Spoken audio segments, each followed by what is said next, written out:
саламатсыздар ма? Енді біз келесі туындының мектепте өтпейтін тағы бір туынды айқындалмаған функцияның туындысы. Айқындалмаған айқындалмаған түрде берілген функцияның туындылары ол функция мынандай түрде берілсе айқындалмаса f x y тең 0. Бізде айқындалған деген ол былай обычный біздің білетініміз. Енді осыған мысал келтірейік. Мысалы мына есеп. E x y минус x куб минус y куб тең 3. Мынау айқындалмаған. Енді мынаның туындысын табамыз. Бұл EX-тің туындысы білеміз. EX-тің туындысы ол EX-тің өзі. Сол кезде мына жерде EXY болады. EXY. Енді мына жерде XY-тің туындысы болады. Минус мынанікі 3x квадрат. Мына y кубтікі, мысалы y тең x квадрат деген туындысы табамыз ғой. Y-тікі біз y штрих деп жазамыз. Мынау 2x типа x штрих. То есть x штрихтің туындысы ол 1, сондықтан 2x шығады. Одан 3x квадрат минус 3y квадрат. Еще бұның y-тің туындысы ол y штрих деп жазамыз. Ал біз тұрақты санның туындысы ол 0-ге тең. Біздің задачамыз y штрихті табу. Мынау айқындалмаған мынандай түрде берілгенде туынды. Енді x, y, мынаның туындысы ұлыға, x-тің туындысы ол 1, y-тің өзін жазамыз. Одан кейін плюс x, ал y-тің туындысы y штрих. Тең, мына жерде минус 3y квадрат y штрих, минус 3x квадрат, мына жаққа шығарып жіберейік, 3x квадрат деп. Енді мынаны ашайық. EXY көбейтілген y плюс x көбейтілген EXY, y штрих. Минус 3y квадрат, y штрих тең 3x квадрат. Мынадан ұқсастарын біріктірейік. Мына жерде y штрих бар. Бұл жерден y штрихті алдына шығарып жіберейік. Y штрихті шығарып жіберетін болсақ, бұл жерде қалады XY минус 3y квадрат. Мына жерден y штрихті жазып жібердік. 3x квадрат. Мына жаққа минус болып тұрады. Минус EXY. Бізден задача y штрихті табу. Y штрих тең 3x квадрат минус YEXY бөлінген XEXY минус 3y квадрат. Сол кезде біз айқындалмаған функцияның туындысын айқындалмаған мынандай түрде таптық. Тағы да бір мысал келтірейік. Мына мысалды келтірейік. Y квадрат плюс x квадрат минус синус x квадрат y квадраттың тең 5. Бұл айқындалмаған функцияның туындысы. Y квадраттікі 2y, еще y штрих дейміз. Ал мынанікі плюс 2x, x квадрат, x-тің туындысы ол 1-ге тең, 2x тең. Синустікі косинус x квадрат, y квадрат. Енді 3-дің туындысын табамыз. Бұны ұлы деп. X квадраттың туындысы 2x, y квадрат. А мынаның туындысы x квадрат советі, y квадраттікі 2y, y штрих. 5-дің туындысы ол 0. Бізде тау керек y штрихті. 2y, y штрих. Мына 2x мына жаққа жібереміз. Мынаны жақшаны ашамыз. Минус косинус x квадрат, y квадрат көбейтілген 2x, y квадрат минус косинус x квадрат, y квадрат x квадрат көбейту 2y, y штрих. Мынауымыз 2x-іміз мына жаққа жібердік. Ол минус 2x-қа. Енді мыналардан y штрихті алдына шығарып жібереміз мына екеуіне. Y штрихті алдына шығарып жібереміз. Бұдан y штрихті алдына шығарып жіберсек, мына жерде қалады 2y, мына жерде қалады 2yx квадрат. Көбейту. 2 минус болады мына жерде. Минус 2y x квадрат косинус x квадрат, y квадрат. Жақша жауам. Тең минус 2x, мынау минус плюс болып барады. Плюс косинус x квадрат, y квадрат көбейтілген 2x, y квадрат. Бұл жерден y штрихті табам. y штрих тең y штрих. Мына жерде екеуінде 2x бар. Жақ жағын алдына шығарып жіберуге болады. 2x жақ жағын алдына жіберейік. Мынаны бірінші жазуға болады. Y квадрат косинус x квадрат y квадрат минус 2x шығарып жібердік қой. Мына жерде минус 1. Мына жерде 2y шығарып жіберуге болады. 2y шығарып жіберсек, мына жерде 1 минус x квадрат косинус x квадрат y квадрат. Оны мына жерден 2-лерді қысқартып жіберуге болады. Сол кезде x y квадрат косинус x квадрат y квадрат минус 1 бөлінген y 1 минус x квадрат косинус x квадрат y квадрат. Осылай есептейміз. Бұл айқындалмаған түрде функцияның туындысы. Енді қарайық. Енді біз жоғары ретті функциялардың туындысын қарайық. Жоғары ретті функциялардың туындысы дегеніміз өзінен тағы да туындысын табу. Мысалы, айқындалмаған функция берілсін, y квадрат тең 8x. Бұның туындысын табайық. Біз бұның туындысын y штрих дегеніміз сол кезде 2y штрих, бұныкі 8. Енді осы жерден y штрих тауып аламыз. Y штрих дегеніміз 8 бөлінген 2y. Бұл дегеніміз y штрих тең 4 бөлінген y. Енді осының тағы туындысын табайық. Y штрих, мына жерде 4, былай жазуға 4 көбейтілген y-тің минус 1 дәрежесі. Бұл 4 көбейт минус 4 шығады. Y-тің минус 2 дәрежесі еще y штрих.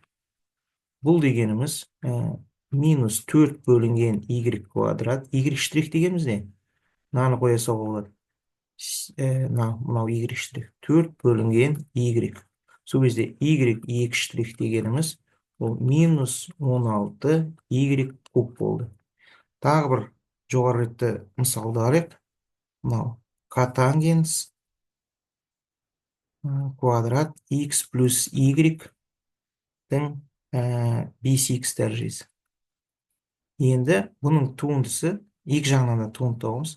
2 котангенс x плюс y.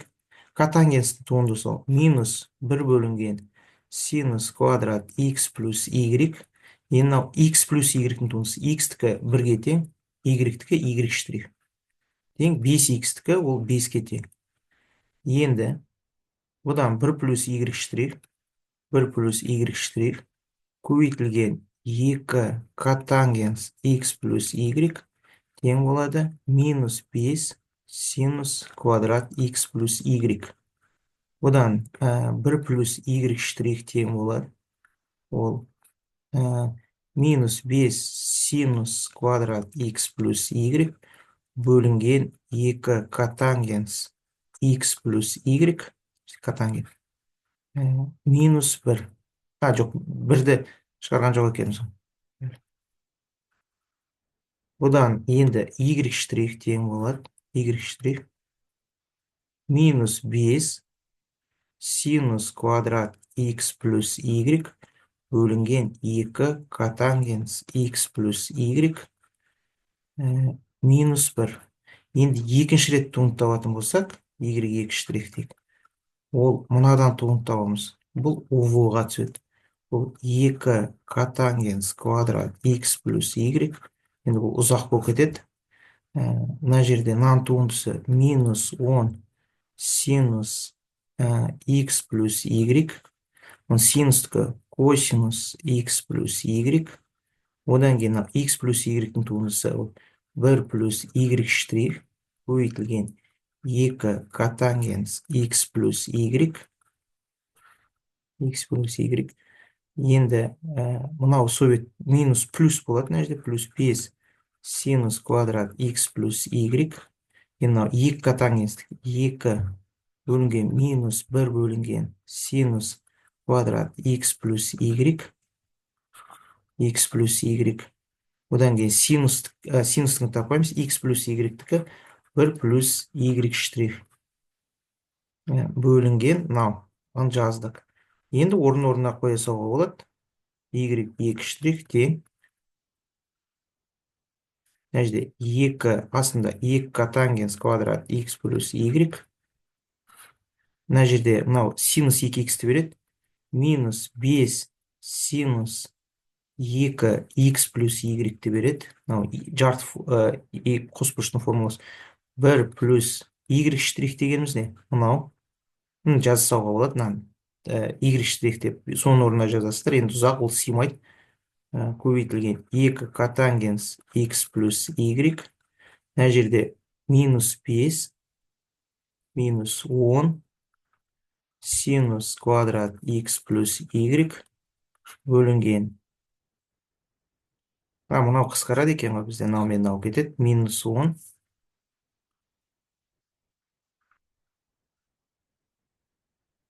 минус 10, мынау мен мынау кетті. Минус 10 1 плюс y штрих. Ең соңында мынау y штрихтің орнына мынаны жасауға болады. Бұл айқындалмаған функцияның екінші ретті туындылары. Енді функция параметрлік түрде берілсе, мынандай түрде берілсе.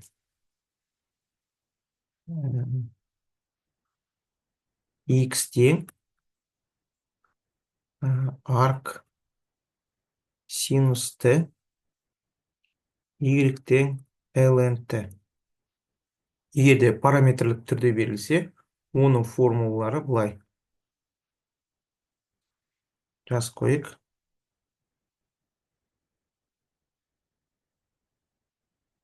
Y штрих x дегеніміз, ол y штрих t бөлінген x штрих t. Ал y 2 штрих x дегеніміз екінші рет туындысы. Ол бөлінген v-ға ұқсайды.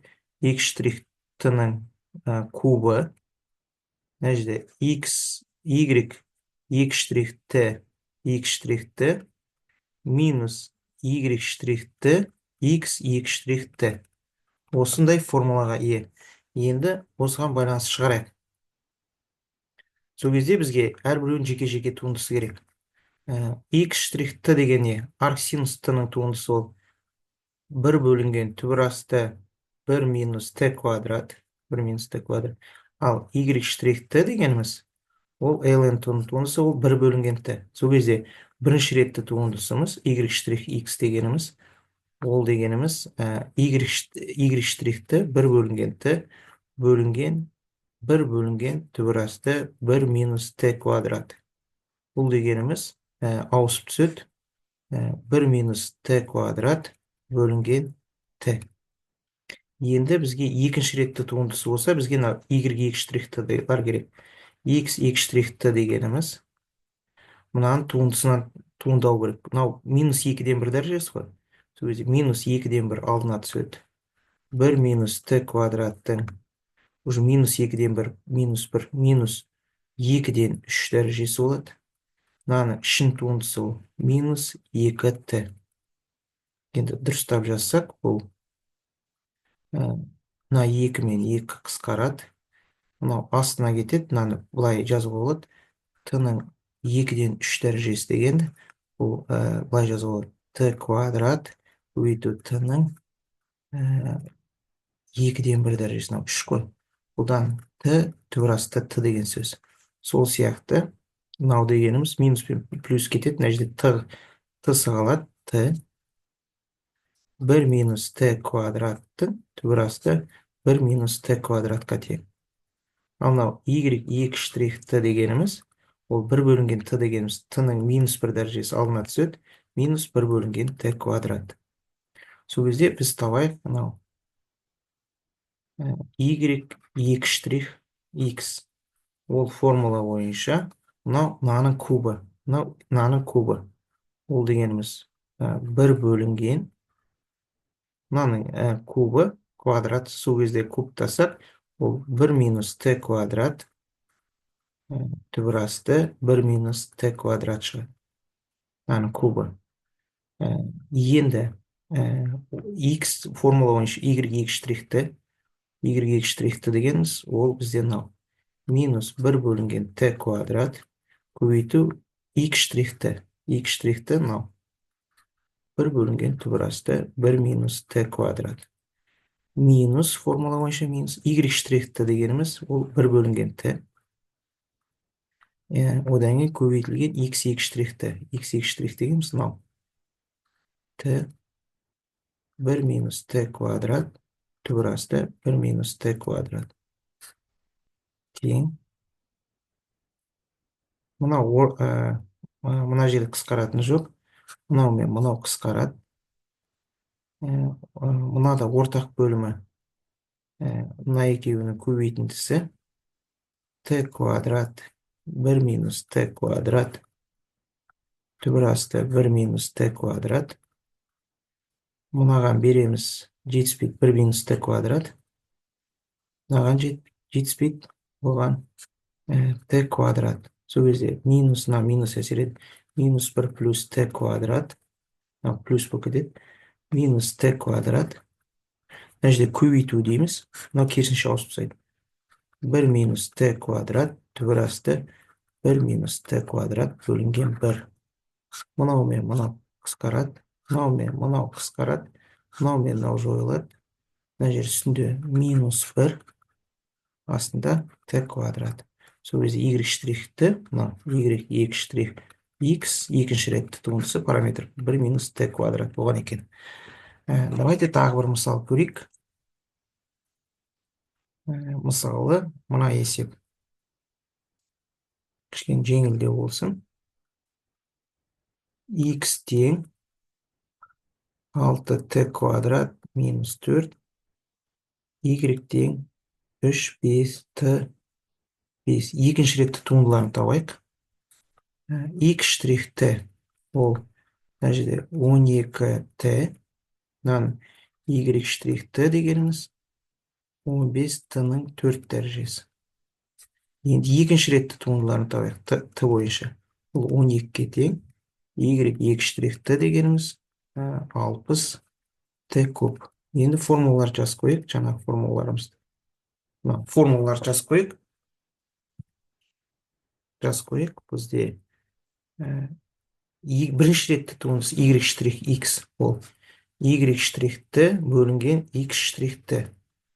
y 2 штрих туындысымыз ол y 2 штрихті көбейту x штрихті минус y штрихті x 2 штрихті бөлінген x штрихтінің кубы.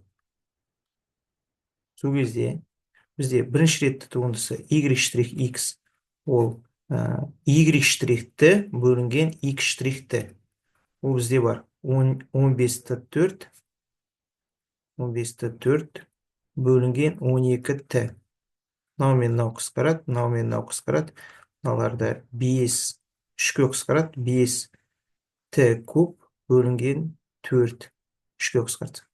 Енді y 2 штрих x ол тең формула бойынша y 2 штрихті ол 60t куб көбейтілген x штрихті ол 12t формула бойынша минус y штрихті 15t4 көбейтілген x 2 штрихті 12 астында x штрихтінің кубы 12t-ның кубы. Сол кезде мына жерде 60-ты жақшаның алдына шығарып жіберейік. 60 мына жерде не болады? 60-ты 12 көбейтсек 72 720 t-ның 4 дәрежесі минус 15-ті 12 көбейтейік. Қазір көбейтшірейік калькуляторды алып. 15 көбейту 12 тең 180 t4 астында 12-ның кубы. 12 көбейту 12 көбейту 12 тең 1728. 1728 t куб. Енді 720-дан азайтайық 180-ді тең 702. 702 Т4 1728 Т куб. Мыналар кетеді. 1728-ді бөлейік. 1728-ді бөлейік 702-ге. Бөлінбейді екен. Оны 702-ні бөлейік. 702-ні бөлейік 60-қа. Точно бөлінеді. 702-ні 60-қа бөлейік. 702-ні бөлейік 60-қа. Тең. 702-ні 12-ге бөлейік. 58-де 5 дейді. 58-де 5 Т. 728 не берсең 144. Енді осылай қалдыруға болады. Яғни біз бұнда параметрлік берілген функцияның туындысын таптық. Енді келесі есеп қарайық. Мынаның дейді y тең синус x куб плюс пидің дейді. Y екі штрихтағы үшінші дәрежелі пидағы мәнін есепте дейді. Екінші ретті туындысы. Y штрих табамыз. Синустікі біздікі косинус x куб плюс пи. Еще шын туындысы ол 3x квадрат. Енді y екі штрих. Бұл енді увға кетеді. Косинустікі минус синус x куб плюс пи. Еще оның туындысы 3x квадрат. 3x квадрат шығады. Көбейту 3x квадрат плюс косинус x куб плюс пи. Мұнаның туындысы 6x. Енді осының мәнін қарайық. Y екі штрихтағы үшінші дәрежелі пидағы мәнін қарайық. Нешеге тең?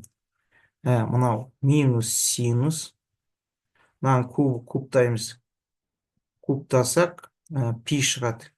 Пи плюс пи көбейту 3 үшінші дәрежелі пидің квадраты. Осында екеу бізде 3 үшінші дәрежелі пидің квадраты плюс косинус мына жерде кубтасақ, мына жерде қойсақ пи плюс пи қалады. Көбейту 6x 6 үшінші дәрежелі пи. Сол кезде мынау синус 2 пи деген мынау 0-ге тең, синус 2 пи мынау 0 болып кетеді. Косинус 2 пиді бұны айтауға болады. Косинус келтіру формуласы бойынша 6 3 дәрежелі пиді алдына шығарып қойып. Косинус пиді ауыспайды, ол синус пи болсын, синус пи. Пи плюс пи деген ол косинустың 2 пиді минус 1-ге синус 2, косинус 2 пиді, косинустың графигін қарайықшы. Пи бөлінген 2, пи, 3 пи бөлінген 2, 2 пи. Бұл косинус былай өтеді. Сол кезде 1-ге тең екен. Әжде 1-ге тең. Сол кезде 6-шы дәрежелі, 3 дәрежелі пи. Осыған тең болады екен. Біз мәнін таптық. Енді қарайық. Енді жанама мен нормальға байланысты есепті шығарайық. Мына есеп y тең x квадрат минус 7x плюс 3-тің x0 тең 1-дегі жанама мен нормальның формуласын жаз дейді. Енді біз білеміз. Жаз қойық. Жанама мен нормальның формулаларын. Жанаманыкі y жанама. Ол f' x0, x минус x0 плюс f от x0. Бұл жанама. Y нормаль. Бұл дейін. Минус 1 бөлінген f' x0, x минус x0 плюс f от x0. Бұл нормальдікі. Сол кезде бізге туындылар керек. y' тең болады 2x минус 7. Енді осының нүктедегі мәні, 1-дегі мәні. Ол 2 минус 7 тең болады минус 5. Еще y 1-дегі мәні өзіне қойсақ. 1 минус 7 плюс 3 тең болады. Бұл минус 3. Енді y жанамамыз. Y жанама. Бұл минус 5. Минус 5. X минус 1. F от x нөлдегі мәні ол минус 3. Минус 3 тең болады. Минус 5x плюс 5 минус 3 тең болады. Минус 5x плюс 2. Сөйтіп, y жанама, ол бізде мынандай шықты. Минус 5x плюс 2. Y нормаль, бұл тең болады. Формула үшін минус 1 бөлінген минус 5, туындысындағы мәні. X минус 1, одан кейін плюс f от x 0. Плюс f от x ол минус 3. Одан минус 1 бөлінген 5, плюс 1 болады. X плюс 5-тен 1 минус 3. Бұл тең болады. 5-тен 1 x минус 5 ортақ бөлімі 15, 14. Сол кезде y нормаль тең болады. 5-тен 1 x минус 14 бөлінген 5. Осылай, мынау нормаль, мынау жанама. Бүгін біз жанама мен нормальдың теңдеуі параметрлік берілген функцияның туындысы айқындалмаған функцияның туындысын өттік. Жақсы, әрі қарай біз туындыны функцияны зерттеуде қолданып, соларды қарастырамыз. Жақсы, сау болыңыздар.